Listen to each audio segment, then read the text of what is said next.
Good evening, my friends, and welcome again to another episode of Worldwide Stereo. Here is our Hi-Fi Happy Hour. Thank you so much for joining.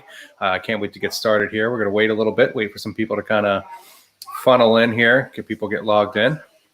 So when you come in, I'd like to know where everybody's coming from tonight. Let me know what you're doing. This is a happy hour, so let me know what you're drinking. We're going to kind of roll through that. I have an interesting look at the color of this thing. This is interesting. We got going on here tonight. I'll explain that in a second, but that's really a lot of fun here.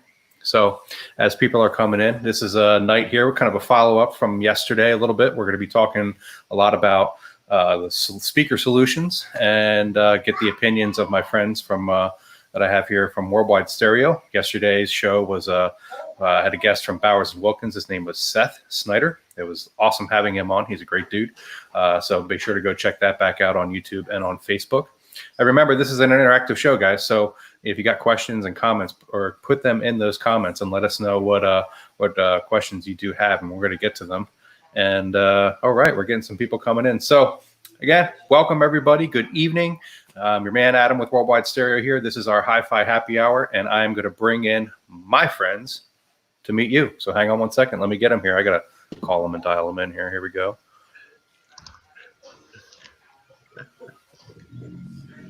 Boom! There's everybody. What's up, Adam? How you guys doing tonight? Great. Awesome. It's amazing. I can get you guys to come in just like that. I mean, technology these days is amazing. I must have an awesome Wi-Fi network. I got to tell you. So, I hope so. I gotta know where you got it. I hope you know I wonder where I got it from. Yeah, exactly. So welcome, everybody. This is Hi-Fi Happy Hour. So let's start out with a nice cheers for everybody. Cheers. Kind of figure out where the center of that screen is. There you go. Boom, boom. All right, cool. I am. Very used to that. Thank you, Mario. So I told you this is interesting right here. Let me show you the can. It's actually pretty cool. So this is from Goliath Brewing, and it's called Dragon Fandango. Ooh. All right. It's beer with mango, passion fruit, and dragon fruit. It is very sweet, I will say. It's got a little sour kick to it, but definitely nice and kind of sweet. So I'm going to enjoy this one. And you said dragon. It reminds me of the Audio Quest cables now. I know, right? We just had, oh my God, that was an awesome train today. We had that going on. It was amazing. Talking about those cables and power cables and what the dragons are all about. And we already have some people here saying hi. We have hi friends enjoying, whoa. Can you say that? I can't say that. But wow. It sounds good, whatever. Buna Habhen. The 25-year-old single malt with, yeah, that sounds phenomenal. Judd, we miss you, Judd. Perdome. Okay. Miss seeing you, buddy. That's so good. Oh, and here we go. Yeah, I wanted to get everybody's opinion. Check this out. So I'm playing around with some lights in my family room here, and you guys tell me what you like better. This is purple, right? I want to hear you guys tell me. Or I could go. Hold on. Whoop. I could go green. Purple. Purple. Much better. Purple. Yep. Green. Green makes you look sick. Oh, yeah, no, we don't want that. All right, so I'm going to leave it on purple, but you guys let me know what you think, okay? Excellent. So, Adam has the disco lights on. Always good. All right, let me get that comment down here. So, again, welcome, everybody. Hi-Fi Happy Hour. We're here to talk tonight about speakers and speaker solutions and just kind of kick around different ideas that we had. Yesterday's show was awesome, so we want to follow that up tonight. But, Austin, why don't you give us a quick little background, and tell me what speaker you got there and what you're drinking tonight. Sure. So I've been with Worldwide Stereo since 2013. I've been in the sales role for 7 years. Behind me, I have a pair of the Klipsch R15 powered monitors, and I'm drinking Diffusers, freshly squeezed. Oh, yeah. I bet that one. One of my personal favorites. It's delicious, great taste, and can't go wrong. That is good. Bun. Wait, so we had a pronunciation from our fearless leader here, Bob Cole. Bun-a happen is how you pronounce it. How about those shirts? Oh yeah, you see these? You got a Worldwide shirt on. Tommy got that one on. There you go. There you go. Good to see you, Bob. Bob Cole, our owner there, joining us tonight. Hey, Bob. Hi, Bob. Hello. Hi, Bob. Hey, Bob. Tommy, why don't you give us a little background on what you're drinking tonight? So I'm drinking a gin and tonic, and I ran out, so my friend from California shipped me some because our state stores are closed here. Yep. That's true. You can get some. I've been doing well with a local company called Boardroom Spirits. You can go online and order. And I mean, honestly, I ordered last night and it was here this afternoon. Wow, that's fast. So anybody out there in need, Boardroom Spirits. It's been really good. So That's good to know. Yeah. Mario, what do you got going on? Background. What are you drinking? I have a Kettle One. I have a connection. My brother's a GM at the state store, so. Oh, you shouldn't have divulged that information. You're going to have a lot of people out your door in about 30 seconds. That's right. Yeah. 3, 2, 1. Give me 24 hours. I can get you whatever you want. I didn't know that. Good to hear. So as a follow-up from yesterday, again, talking about speaker solutions and all the different kinds of speakers, I wanted to kind of start out tonight by talking about some of the cool projects that we've done. And we had a client, and let me see if I can get the pictures up here, but Austin worked with them. And it was a job where, he went from, what I understand, he had 2 different rooms. He had a theater and he had a listening room, and what was it? He moved and he only had 1 space, Austin. What was that all about? Yeah, so this client in his previous home had 2 separate rooms. One was a dedicated listening room with acoustic treatments, preamp amplifier, bookshelf speakers. It was awesome. It was a smaller space. And then in his basement, he had an 11-channel, which eventually evolved into a 13-channel Dolby Atmos system with a Sony 4K projector. It was awesome. Both spaces were tremendous. And sadly, he moved. And when he moved, his new home no longer had space for 2 different systems. So this kind of presented us a challenge because the client didn't necessarily want to give up one or the other. He wanted the best of both worlds. And it was nice because we were able to work together and come up with a solution that allowed him to maximize, both systems, the 2-channel stereo system as well as the home theater system. There was really absolutely no sacrifice whatsoever with the performance. Okay. And it was great. There were a lot of challenges, a lot of meetings, a lot of planning, a lot of conversations with manufacturers. A lot went into it. And there's a picture of the final product, which, I mean, it's absolutely gorgeous. Absolutely gorgeous. So I see a mixture of speakers in here, but describe what we got going on up front there. Yeah. So the heart and soul of the system is the Bowers & Wilkins 802 D3s. That is, what carries the workload, and obviously it's one of the most beautiful components in there. We have the matching center channel, and then in the rears, which are actually have been recently upgraded, are now 805 D3s to match the mid-range and tweeter of the 802 D3s in the front. That system, believe it or not, is actually going over a makeover recently. Earlier this year, we did some upgrades to it. But yeah, if we start on the video side of things, the customer has a Marantz Av Processor, which is what handles all of the multi-channel information for video and all the video content. Doesn't do any amplification. It's basically just the brains behind it. Got it. And then what he has as far as the surround sound side is a multi-channel Macintosh power amplifier to drive the Atmos speakers in the ceiling and the rear speakers. Yeah. So I think this is a shot of the speakers in the ceiling right there. It looks like he's got 4. Yep. So 2 in front and 2 in back there. So for what it's worth, those holes are actually holes that we cut to fish the wire. This was a complete retrofit. This was not a pre-wire job. This was a retrofit. So we can turn any existing room into, what you see there.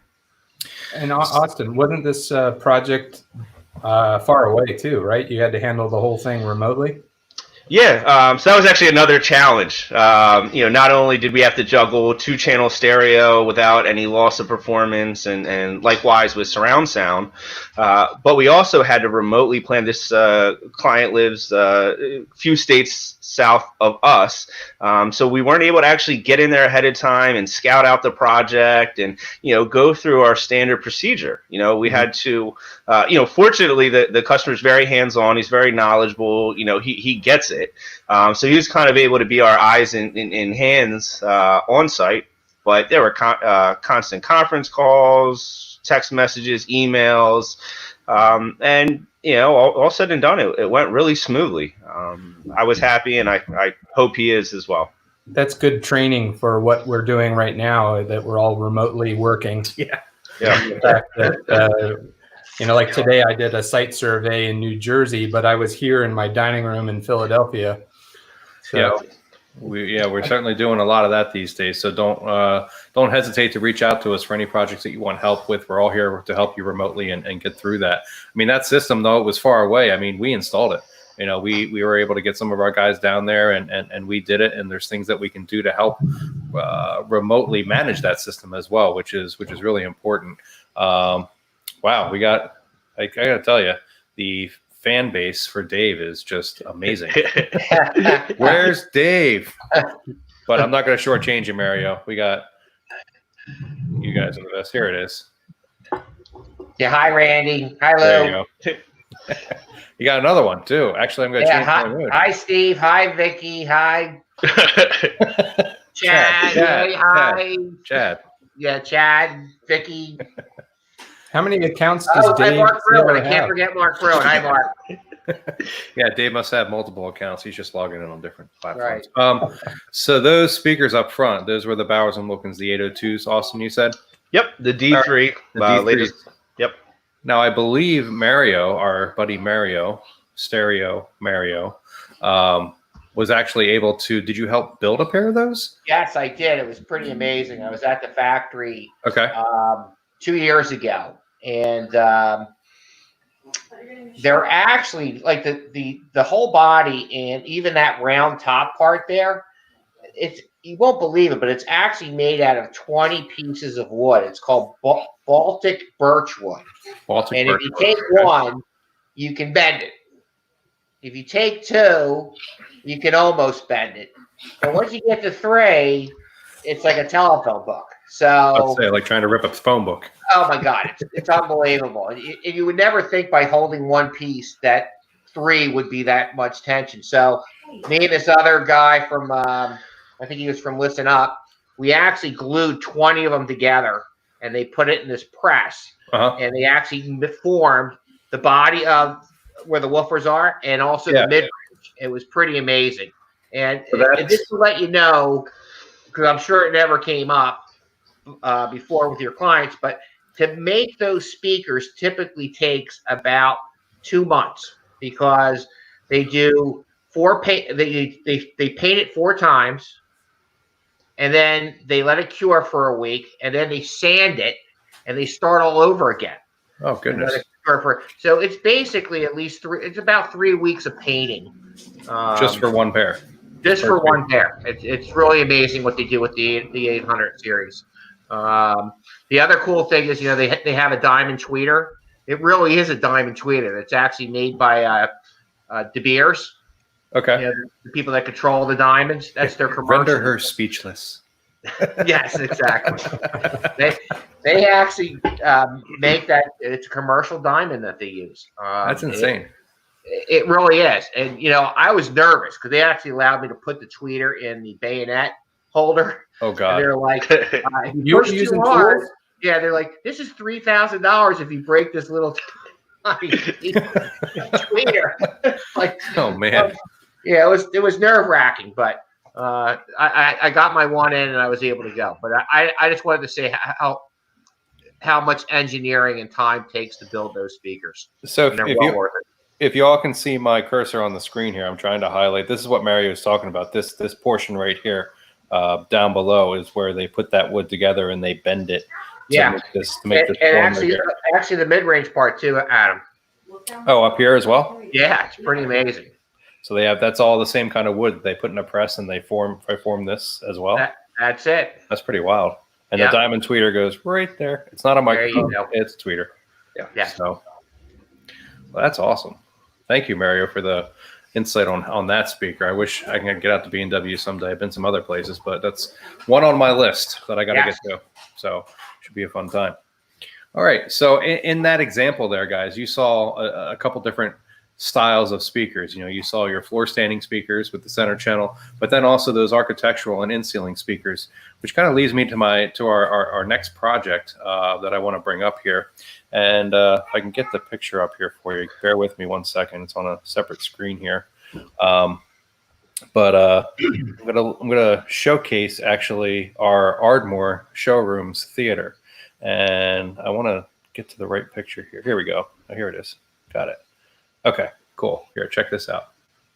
So this is a side shot of our Ardmore Theater, and Tommy and both Austin worked down at the Ardmore location. So tell us a little bit about this, Tommy, about this theater. What's in this theater right here? So it's one of 3 on display in the country. It's a Jbl Synthesis system. Okay. The amplification's all Mark Levinson. So it's their flagship system. All the speakers are hidden behind the screen. So it's an 11-channel system. Dolby Atmos. I think the screen in there is 135 inches. Yep. Okay. We've got beautiful furniture in there too from Cinematech, but it's outstanding, the sound pressure level that you get in that room. I mean, when you play a concert in there, you feel like you're at the concert. That's pretty cool. Now, you say, you feel like you're at the concert, so there's got to be speakers somewhere. I don't see one speaker in this application like the other one that we showed where the speakers were all exposed. And, you could even see the speakers in the ceiling and everything like that. But these are all hidden. They're all hidden. So, and then we put the LED lighting behind the stretched fabric there because those walls are almost a foot deep. So you've got different acoustical treatment, reflective, absorptive material. You can kind of see the outline there, the second panel to the left where a speaker is. Right here, right? Yep. And then opposite side, we have matching. Back there. Oh, that's the sub. That's a subwoofer. There's 4 subwoofers in this system. That way we could get even bass throughout, and every seat in the theater is the best seat. Oh, right. Well, what are these things right here? What are these white things here? So those are diffusers. Okay. To help bounce sound. And then what you can't see is there's something that looks like almost like pegboard, so that some high frequencies bounce off of it and then others pass all the way through it. You don't want to absorb too much information. I'm sure you guys have been in the anechoic chamber at Macintosh. Oh, yes. Been in a few of those. They make you want to run out of there because you can hear the blood going through your veins. Yes. Here you go. Tommy is my savior, coming through for me on the weekends to help support my theater and automation needs. Kudos. Thank you, Tommy, for that. That's what we're here for, guys. We're here to help and support everybody. So was that recent? Do you remember that, Tommy? I work so many weekends. What day is it, Tommy? I don't recognize the screen name. Okay. I have a feeling I know who it is. Okay. What is this? Rodney says, I got goosebumps listening to Adele in that Ardmore Theater room. Thank you, Rodney. That's a good one. That's a great demo. I listened to that here at home, but it's not quite like either the theaters we have at either location. A little bit different. So going back to this theater here, hold on 1 second. I want to get back to those photos here because the front actually screen as well. We were talking about this yesterday too with Bowers and Wilkins having the images, behind the front screen as well. Austin, so in that front array right there, I see, what do I see? 2 subwoofers down there? Yeah, so bottom left and bottom right are the JL Fathom 13-inch in-wall subwoofer package. Yeah, oh my, that room is just, it's incredible. I can't put it into words. And then behind the screen are the JBL Synthesis speakers. They're actually a fully enclosed speaker.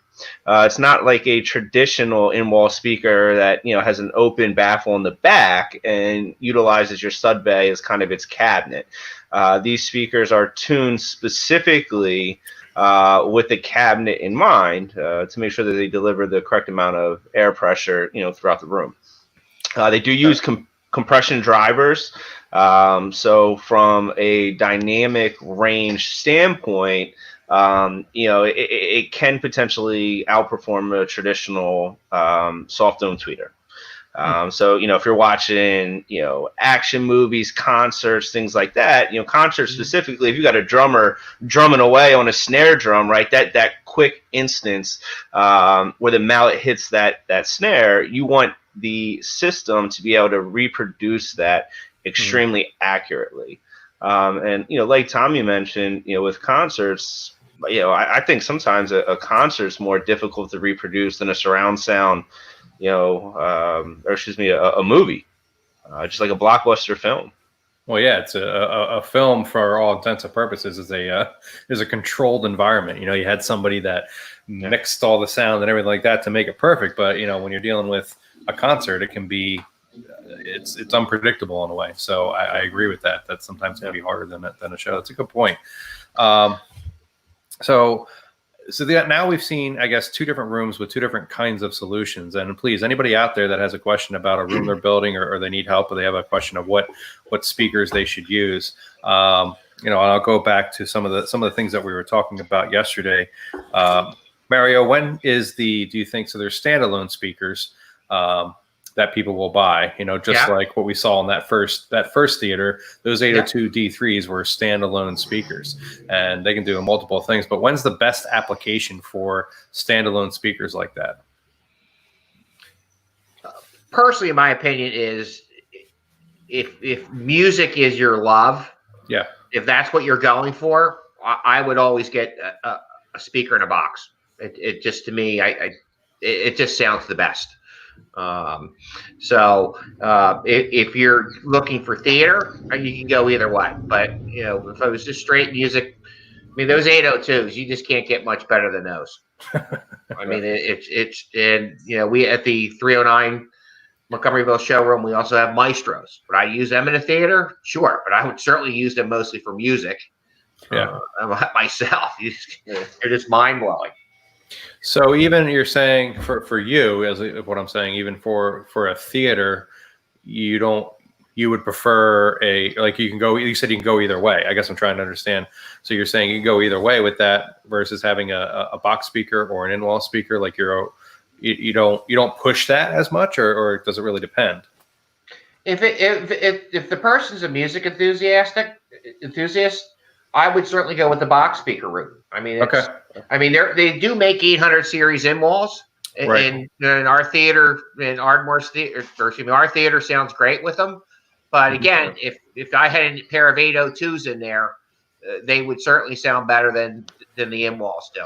Right. And as a side note, with floor standing speakers or bookshelf speakers on stands, you have a lot more control over positioning. So you're able to position the speakers in a way that not only do they image properly from a stereo standpoint, you can also try to avoid reflections off of side walls, rear walls, so that way you're just hearing the speaker. Mm-hmm. With in-wall speakers or theater box speakers that we install behind screens, they can potentially use side walls as sound waves travel along them. Right. So from an accuracy standpoint, being able to position floor standing speakers in the right location is extremely important. I would agree. Absolutely. Speaker placement is huge. I spent a couple days listening to the same song with Tommy over and over and over again to learn how to properly place speakers. What's that? That's right. You were there. You were there too. I forgot. It was the three of us. Oh my God. Yeah. Sorry. Yeah. No worries. No worries. We had a lot of fun, and we learned a lot on that. That trip there. And that was actually, to be honest, that's why that's one of the reasons why I like to do some of the things I like to do from a hobby standpoint. Whether it's playing around with sounds and music and things like that. That all stemmed from that trip specifically. No kidding. So without actually going on that trip, there's things that I wouldn't be doing today. you might not have those powered monitors behind you with your keyboard and that all night. I wouldn't at all. So there's a question that came in here that I want to grab here. Adam, I love my MEN 220. What are your thoughts and what other solutions are there for acoustic benefits? So to everybody out there who doesn't know what he's talking about there, it's a Macintosh piece called an MEN 220. It's a room correction piece of hardware where you plug a microphone into it and a lot of test patterns go out through the speakers. And electronically, the piece of equipment is trying to look for peaks and valleys in terms of bass response or too much treble or timing problems between your two speakers for the proper stereo image. And that does that all electronically, and it does a fantastic job. And there's many, you can set up different what's called a focus position. So you have basically seat 1 or seat 2 or seat 3, up to 8 that you can do really, in case you're sitting in a different area so that the sound is focused for that area. And it does a tremendous job of doing that. Other solutions are, physical things, Judd. You can put up diffusion panels and absorption panels that are going to help your room just overall acoustically. So, that Macintosh piece is a wonderful piece, but the other option is also to treat your room physically as well as treating your room electronically like you've done with the MEN 220. A good healthy mix of both is never a bad thing. And we have help in that regard from a company called Vicoustics. So if there's something you want to explore there, reach out to us and we can let you know. Am I missing anything, guys? Anything you want to add to that? No, that was an awesome explanation. I'm kind of curious about the that one component that you brought up earlier today. When we had a conversation this morning, you mentioned some specific component that allowed you to get in there, kind of tweak some bass management. Yeah, there's lots of companies out there that really get into this, and everybody kind of got their own thing. For instance, JL Audio. I think we were talking about JL Audio a little bit earlier. They have their own room correction software built in called Dario. But what I was talking about earlier this morning was it's a little system called Mini DSP, and it's interesting software. It's something to learn and fun to play with. The microphone. Let's see, I think I have it here on my setup. It's right behind me. Here it is. Yeah. So this is one of the microphones that you get from them. And it's used to help, again, time align subwoofers, which is one of the harder things to do actually in a room. So this can be very, very helpful in getting the right impact coming out of your woofers for your room. So very helpful. I'll put that back. Yeah, and that's one of the things that we learned on that trip was, time aligning the subwoofer with the mains. Yep. Positioning it in the room. And physically placing it, you're almost training your ear, to hear the differences based on, when the subwoofer and the front speaker couple together. Mm-hmm. And it's quite fascinating once you learn what to listen for and you start to pick up on it. And it's just, you can have the greatest speakers in the world, but placement is always going to determine what that system does, as well as your room size, shape, the materials of the walls, the density of the wall. There's a lot that goes into, building, if you want to call it the perfect room, but, there's no such thing as a perfect room. I don't think, unless somebody's created something out there. Well, I'm sure Judd thinks he's got the perfect room, and it's gorgeous. I love how he calls it the Van Gogh room. Oh, absolutely. Some of the art in that room is just, it's beautiful. And not often do you see a room that's white like that, but yet has so much character. And a lot of that has to do with the art. So they did a phenomenal job decorating, and the speakers themselves are a piece of art. It's a focal point of the room. They're not just a big black box. It's this beautiful, sleek, white speaker with the gorgeous silver mid range. And then obviously he's got Macintosh. So not only do those two components and brands give you the best performance that you could really ask for, they also are gorgeous. From an art standpoint. So. Very cool. We just got a visit from my toddler Tori. So. Yeah. Would you like to say hi? Okay. Tell her we said hi. Yeah. She's camera shy. She doesn't get that from me, so I don't know what that's all about. But, so I want to show. I think this is Tommy. You helped work on this project. If you can help me out a little bit more. What do you got? I got this. Ah, yes. So talk about That the was a fun project.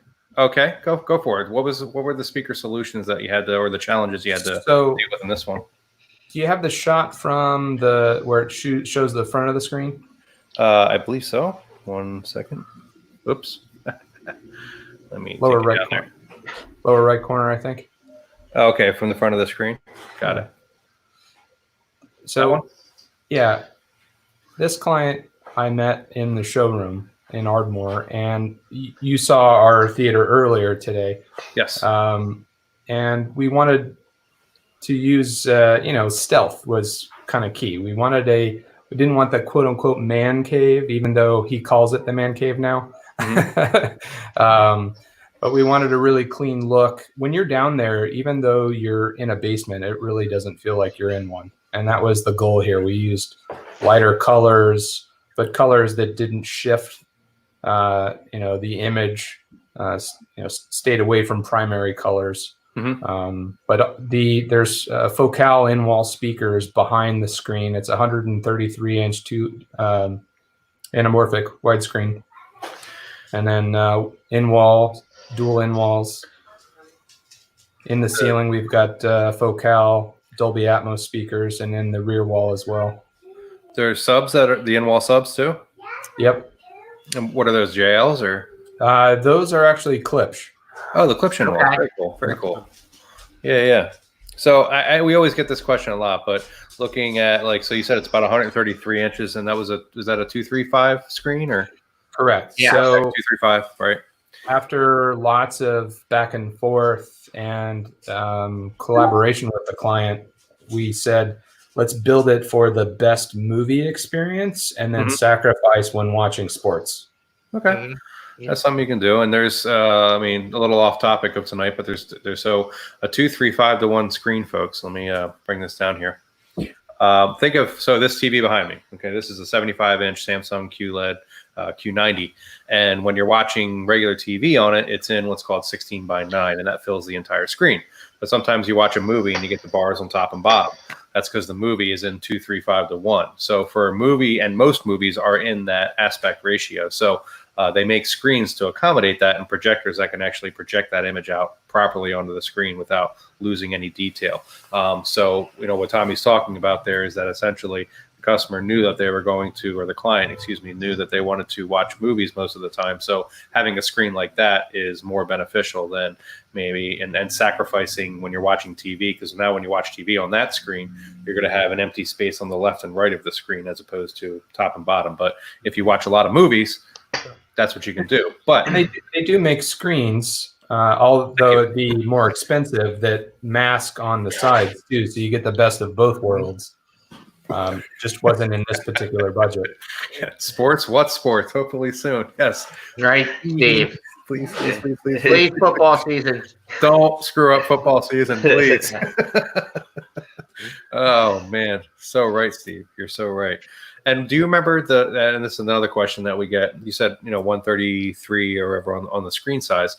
How far back did they sit from there? I mean, everybody's always how close or how far away. So that seats, I think, approximately 12 feet from the screen. Okay, which is kind of that's good. That's I think what we have at the Montgomeryville theater. I think there's a shot. You might have the shot from right behind the couch. I might, and I can see here. I have a shot from. Yeah, there we go. There you go. Check this out. There you go. So yeah, it's big, but he loves it. It was a wonderful project because it, like I said before, it's multi-purpose space down there, but it's more like a living room than a theater. Yeah, it feels like it. Just looking at the picture, I'm like, I don't feel like I'm in a basement. You said the lighter colors and the way that you decorated it was pretty cool. So great job. So another interesting way to use speakers and not having to see them. You know, when you look at some floor standing speakers, that's a consideration you need to make. I'm gonna see these things in my room, so I want to make them match. You know, my speakers back here. I have a lot of barnwood and wood tones going on in my house, so these match beautifully with my setup that I have, and they also sound tremendous as well. So, Adam, you also might not have the space for a freestanding speaker. That's true. You got to have the room. You got to have the room to do it for sure. So I think I'll hit on a little topic right now that's very the time right now. We're approaching outdoor season, you know, and there's speakers that are meant specifically for outside. Mario, what kind of solutions or speakers? We didn't even talk about this too much yesterday, besides because it was Bowers and Wilkins Focus. They make a box speaker that's called the AM1, and that's a great speaker, but there's so many more other styles than that. So what do we have for outdoor? Well, the issue I think we've always had with outdoor speakers is that people will get one pair and they will try to cover a large area. And what happens is that whoever's sitting next to the speakers, it's just not, you can't have a conversation there. It's just blasting you. So if you do have a pool or a patio, one of my favorite applications is landscape speakers. And the idea behind a landscape speaker is that you space them out there, but there's something that looks like outdoor lights.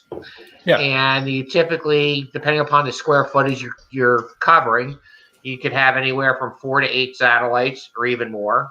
And you have 1 to 2 subwoofers that are spaced, maybe 20 feet, 15 feet apart. And the beautiful thing about that is it covers everything evenly. So every area is a good spot to have a conversation and congregate around. If you think about it, when you go to an amusement park, all right, there's speakers everywhere, but not one of them is blasting you. It's the same volume everywhere, and that's the same kind of thing we're trying to give to you, our clients, is that you're going to get great music. It's going to be very balanced, but nobody's getting blasted out of the water. It's a very comfortable spot. So that's why I love landscape speakers so much. Okay. We have them by Sonance and Coastal Source. Coastal Source, thank you. And so that's my favorite recommendation. Okay. Yeah. I mean, and certainly you don't have to worry about, again, these speakers are made to be outside, so you don't have to worry about bringing them in or anything like that. They can be out here outside all year round. Yes. Don't have to cover them with anything. Or I would say if you're going to use them in the wintertime, you might want to fire the system up at low volume maybe first, just to kind of let the speaker warm up a little bit and get moving, because it's been stuck frozen for maybe however long. So always consider that. And guys, the equipment needs to go into the house for that. There's one company, Coastal Source, does make equipment that can get buried in the ground, but in large, everything does need to go inside. We got a question that came in here. Are you guys offering the Sonance in-yard demo this summer, from our buddy Brian? Yeah. Drum roll. Yeah. It's coming. Yeah, we are. Yes, absolutely. So that's something we can do. We have demo kits for all of the systems that we sell. So if you're interested in having us come out and put one of these systems outside, we can do that, so you can get a real sense of what that system's going to sound like in your particular space. I mean, I think you all know my favorite outdoor system, the Coastal Source bollards. If you guys have never, oh man, those things are awesome. They're outstanding. It's like taking a best pair of floor standing speakers and putting them outside, and they get buried in the ground a little bit, but they stick up about maybe 4 feet or so. And it's honestly, I mean, between the two, I mean, I love the Sonance, I love the landscape, how it goes all around and everything like that. But when you see I think personally, when you see a Coastal Source bollard or something like that outside, it tends to actually blend better with the landscaping for some reason. Just my personal taste, I guess, and that's a personal choice out there. But yeah, have us come out with those systems. There's nothing like actually hearing it out there in your backyard. You get a real sense of what they can do.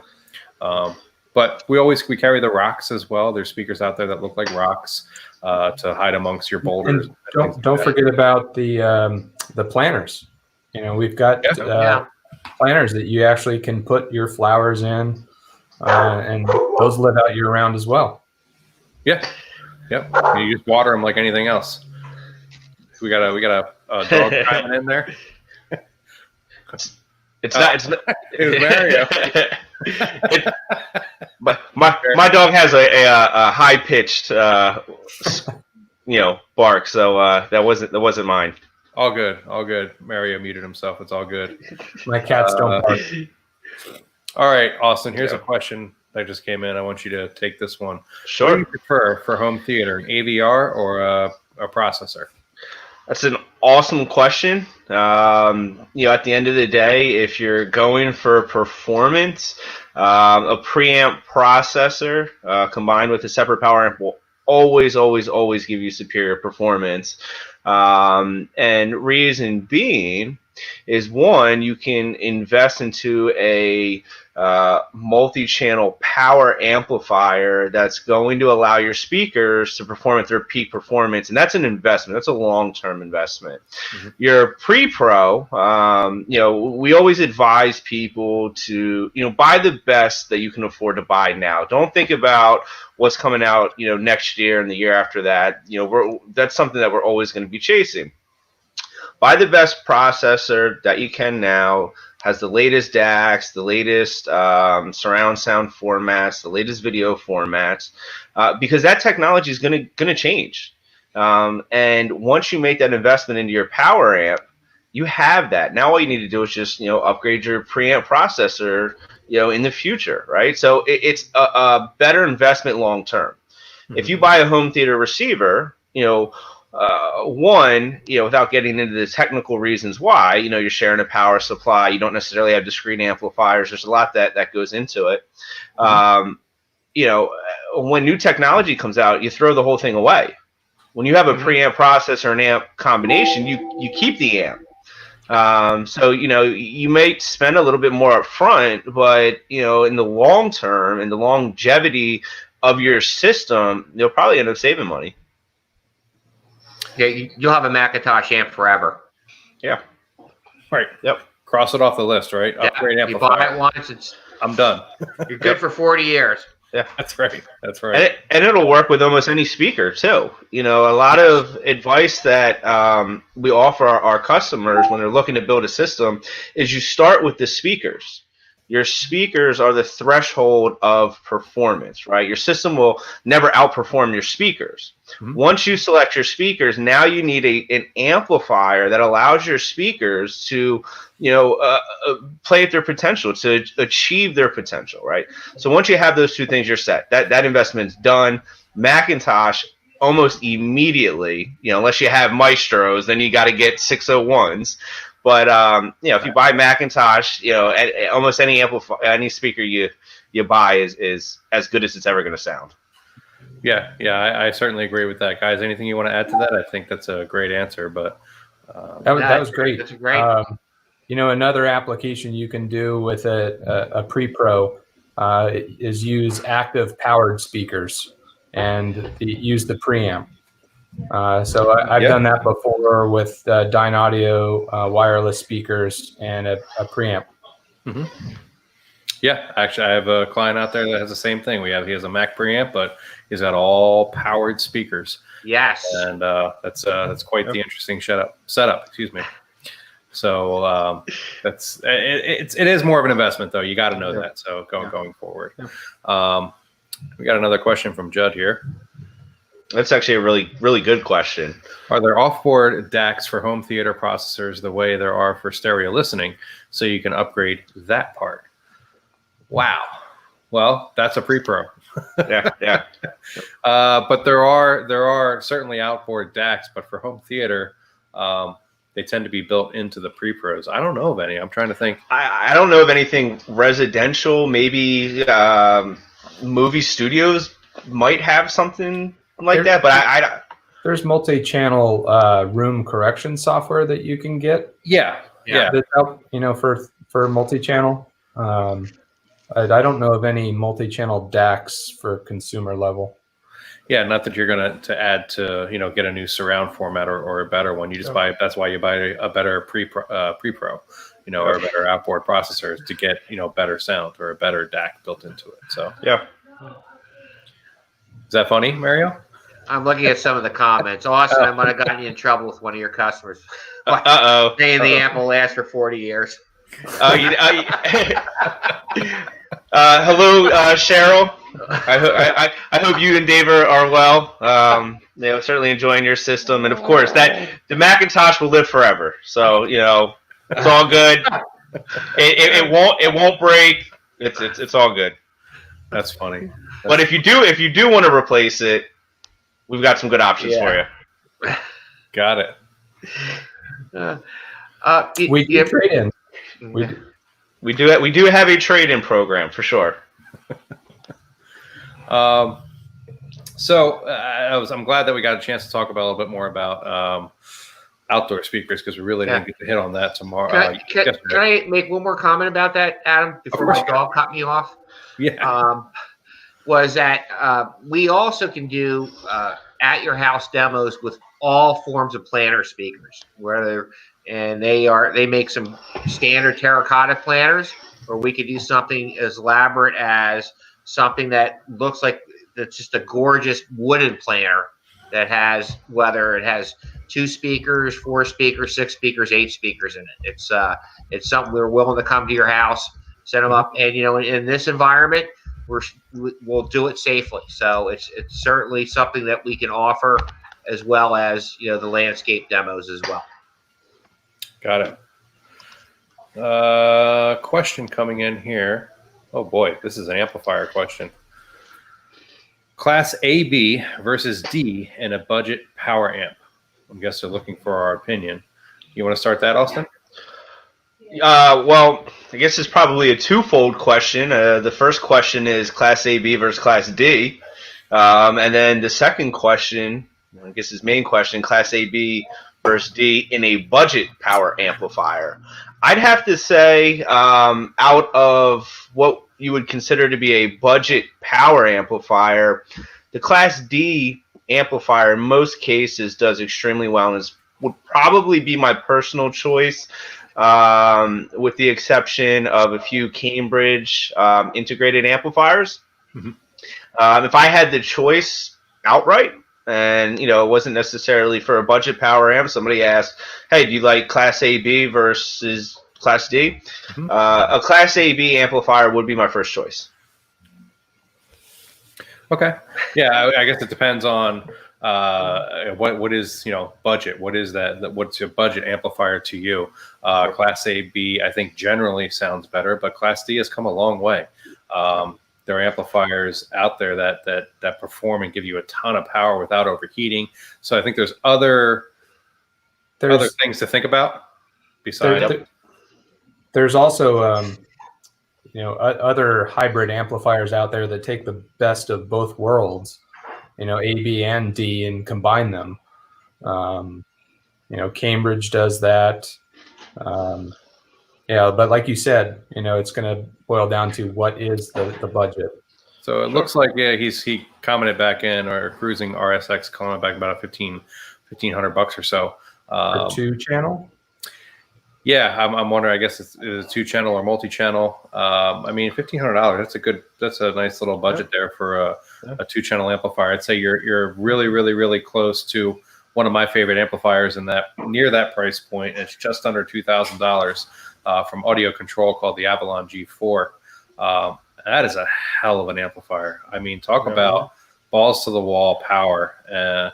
And it's a configurable amplifier too. So it can be a 4-channel, a 3-channel, or a 2-channel, depending on how you set it up. And when you get it all the way down to 2 channels, you're approaching 620 some odd watts per channel. That's sick. That's a ton of power from an amplifier under $2,000, made in America, right out of Seattle, Washington. So, and that's an AB design. So that's a great amplifier, I think, to go with. In that realm, because you can use it for so many things. He said 2 or 3 channels. So I think if you can stretch that budget just a little bit to closer to $1,900, you'll end up with an amplifier that you'll never want to get rid of. For for what it's worth, too, we actually had a demo of that piece down in Ardmore, and I didn't believe that the subwoofer wasn't plugged in. We have a Fathom F113, and they told me the subwoofer wasn't plugged in. I didn't believe it. I had to walk over there, put my hand in front of it, and make sure that the sub wasn't on. It actually made the speakers sound that good. So it won me over pretty quickly. Yep. Yeah, absolutely. That's like I said. I love that amplifier. I've used it so many times. It's on my short list of amps for my own personal setup here for sure. It is a lot of power. Now, does that have? Is it all analog inputs, or does it have digital inputs as well? I believe it's just. I don't. Now you got me second guessing myself, but I'm pretty sure it's all analog. It's just an analog. I think it's all analog. It may have balance on, but no digital. Yeah, no digital inputs. What is? Ooh, we got one here. What is a Class H? Or this turned into an amplifier show. That's okay. That's the questions. Tommy, do you know what Class H amplifier is? Class H, he's asking. Put me on the spot. So I believe H is just another form of digital amplification. I think this one actually is the one that combines some properties of an AB amplification with a D amplifier. I might be wrong on that, but I was thinking it's. And again, I got to check. But I thought the G one was where you incorporate the Class A for so many watts, and then it kind of kicks over to more of an AB amp. But that could be Class H as well. So, Brian, I'm going to follow up with you on that one just to be sure. I'm pretty sure that Class H is something that's out there, but I'm getting my numbers confused. You mean your letters? That's right. Thank you. My letters. I'm pretty sure it's Class H is it's similar. It's similar to an AB. Yeah. I'm sorry. It is similar to AB, but it has what's called a variable railing system on it, which is. I don't want to get too technical, but it's basically, it can move. So it amplifies like an AB, but it's able to move the rail so it can stop amplifying to overheat. That's what Class H is. Whew. I was killing myself there. Pull a rabbit out of your hat. So with home theater speakers, should the center channel, here we go. With home theater speakers, should the center match the front, rear, and sub? Go ahead, Mario. What do you think? yes. My rule of thumb is that, yes, the center should match the fronts just because of it doesn't have to match the rears. You don't have to have a matching subwoofer. But for tonality, you want the fronts to match the center. So the voices all sound the same across the front of your soundstage. So, yes. Yes. Yeah. And that's when we're talking about matching the front speakers, it's because when you're watching a movie at any time, really, a dialogue could come out of one of those front three speakers.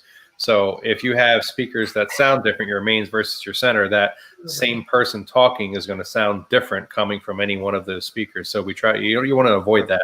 So although obviously it has to happen, but you can use any speaker you want. But if you want a nice sounding system, I would absolutely recommend that your front three speakers are matched.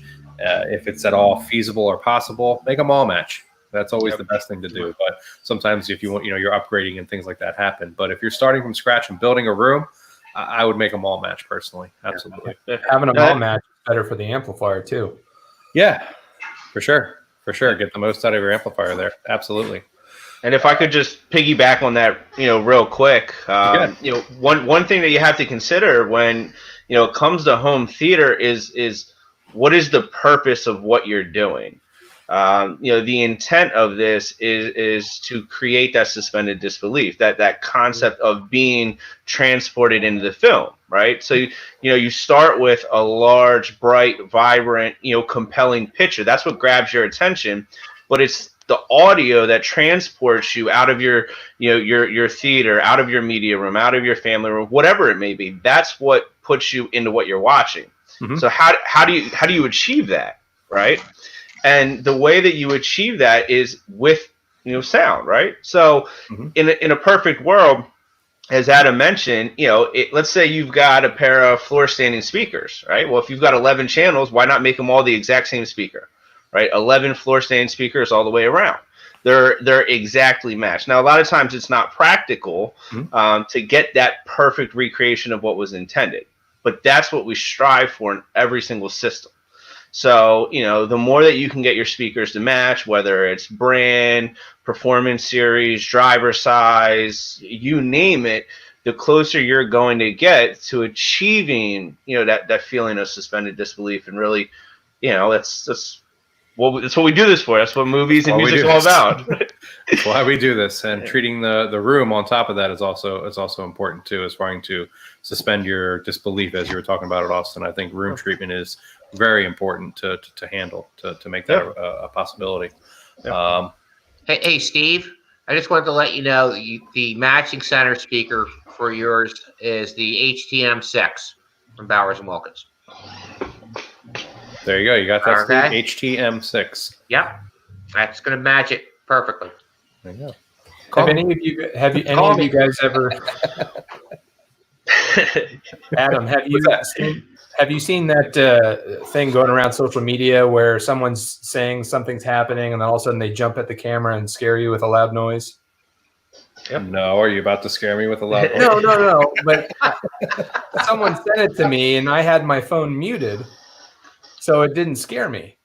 There was no sound, so it didn't trigger that response like, "Oh, I'm gonna die." I got you. Yeah, I got you. So without having sound in, good sound in your theater, or even in your 2-channel music system, you might as well not do it. Like if you think about a horror film, right? Yeah. Turn the audio off, put the video on, turn the lights off and watch it. It's not scary. They just look ridiculous. Turn the video off, put the soundtrack on, right, and turn the lights off. You'll be spooked out of your mind. And that just goes to your senses, right? And that's what you're appealing to, and that's why sound is unbelievably important. And seems like in certain senses we've gotten away from that, but are finally coming back towards how important audio is to the experience of life, really. Mm-hmm. So here's a question: to buy amp or not to buy amp? That is the question.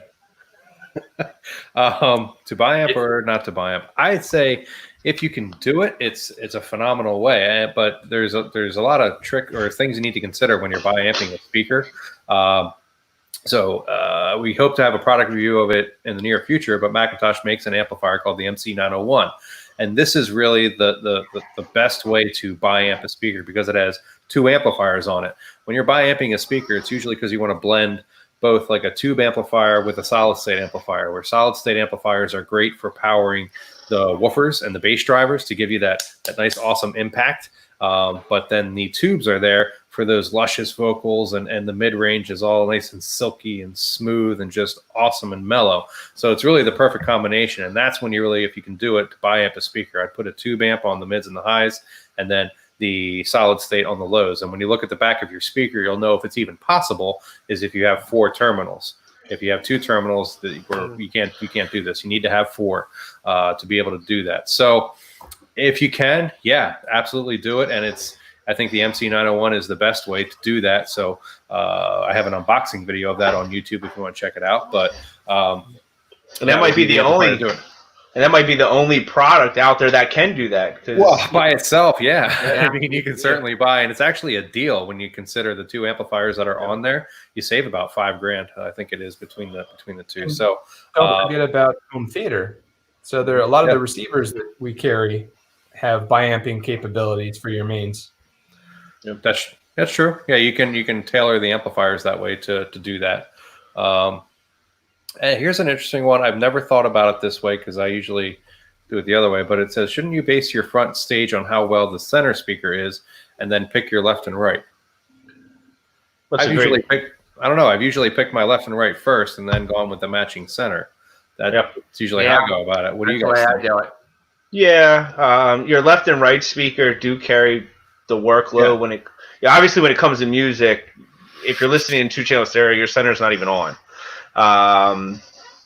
When you're watching, Austin, let's say that, I mean, I'm just trying to, so from Daryl's perspective, maybe he's saying to himself, well, I never actively listen to just music.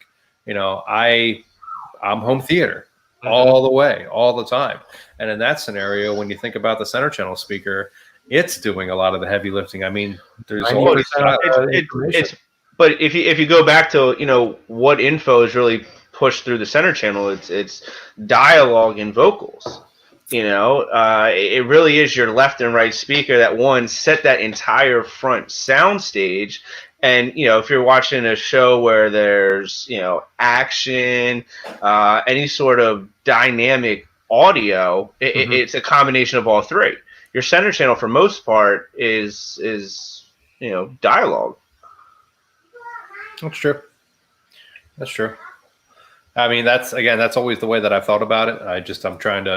I'm spinning my head around and looking at it from a different angle and saying to myself, well, so if they're telling me I should consider my front, left, and rights because I listen to music most of the time, well, maybe I don't. Maybe I'm just on theater, so shouldn't I be focused on my center? But it's still important. If you think about, I think I remember you saying it once, Tommy, on our one of our Music Matters videos. What would Star Wars be without that opening score? So you might be a movie guy, but those main fronts are the ones that are doing all of the heavy lifting, as we're calling it, for the score of the movie. You think of those big time movies, E.T., Indiana Jones, all those magical moments in theater are surrounded by the music that is there. So I still think it's important to pick out your mains and then get the appropriate center. And center channels have changed over the years. They got small and rectangular because we were placing them on top of our big screen TVs.